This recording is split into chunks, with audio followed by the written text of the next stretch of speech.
Bihar police paper leak पर अलग अलग अभ्यर्थी अलग अलग सवाल कर रहे हैं। ऐसे कई सवाल जो अभ्यर्थी कह रहे हैं, क्या उनमें सच्चाई है या फिर जो प्रश्न पत्र वायरल हुआ है वह फर्जी है, गलत है या फिर सही है। देखें, बिहार पुलिस परीक्षा 2021 जो हुई, उसके बाद यह प्रश्न खड़ा हो गया आयोग के ऊपर कि यह पेपर आउट वहीं से हो रहा है। कई अभ्यर्थी का कहना था कि आयोग के लोग और सरकार के करीबी लोग आउट करा रहे हैं। कई अभ्यर्थियों का कहना था कि ये पेपर आउट फर्जी है। कई अभ्यर्थियों का कहना था कि इसका प्रश्न पत्र बीपीएससी और यूपीएससी के लेवल का है। तो अब सोचने वाली बात है कि कोई भी एग्जामिनेशन से अभ्यर्थी खुश नहीं हो सकता है, मगर जो सबसे बड़ी बात है कि पेपर लीक कैसे हो जाती है और क्यों होती है, आखिर ये करवाते कौन हैं। कई अभ्यर्थी बार बार उन मंत्रालयों के पीए और उन तमाम सरकार के करीब लोगों का फोन कॉल डिटेल्स चेक करने की बात कर रहे हैं। कई अभ्यर्थी का कहना था कि जो क्वेश्चन पेपर है वो एग्जामिनेशन के तहत षड्यंत्र के तहत उन लोगों को कराया जाता है जो लोग पैसा वहां तक सही ढंग से पहुंचाते हैं। कई अभ्यर्थियों का कहना था कि एक एग्जाम निकालने के बाद दूसरे एग्जाम में भी वहां तक अगर पैसा नहीं देंगे तो वहां पर भी छट जाएंगे, स्कॉलर भी बैठाए जाते हैं। तो क्या ये सच्चाई है? तो फिर पेपर लीक कैसे होता है? अभ्यर्थियों का आरोप अलग अलग है, मगर क्या आयोग जो जिसके तहत यह एग्जामिनेशन हो रहा है वो सभी क्या सोचती है? उन तमाम लोग उन अभ्यर्थियों के बारे में क्या सोचते हैं कि आखिर 43 केंद्र क्यों बनाए गए थे?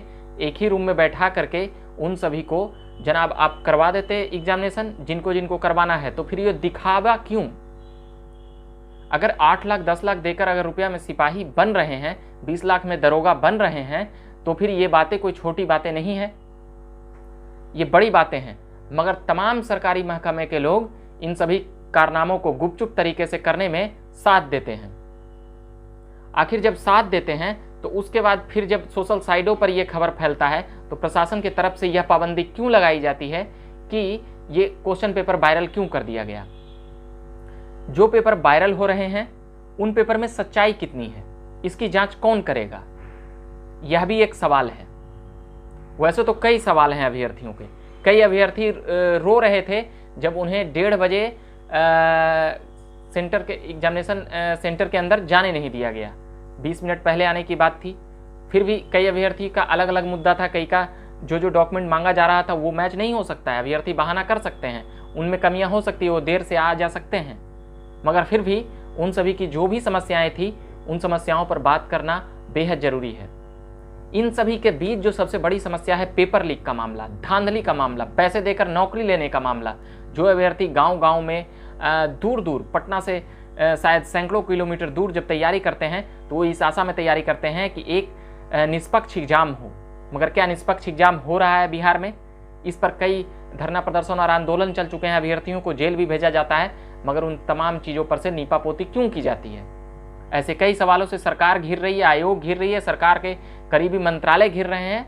और हम इन तमाम खबरों और मुद्दों के साथ बार बार आएंगे, जब तक आएंगे तब तक की बहाली और धांधली पर बातें होती रहेगी और बहाली और धांधली पर बातें उठानी पड़ेगी। मैं हमेशा आऊँगा। अभी मैं किसी और खबर को कर रहा था और कहीं और गए हुए थे, मगर जैसे ही पता चला अभ्यर्थी लगातार संपर्क कर रहे थे, इसलिए हमें ये बातें कहना पड़ा, क्योंकि आज जो कुछ भी हुआ है उस पर झकास भारत तमाम अभ्यर्थियों का मुद्दा उठाते रहता है, इसलिए ये बातें कहना आवश्यक था। आप जैसा ठीक समझे चैनल को सब्सक्राइब करें और दूसरों से कराएं भी, ताकि यह चैनल और बढ़े और आप लोगों की आवाज़ बन सके। हम इन तमाम खबरों और मुद्दों के साथ आते रहूँगा।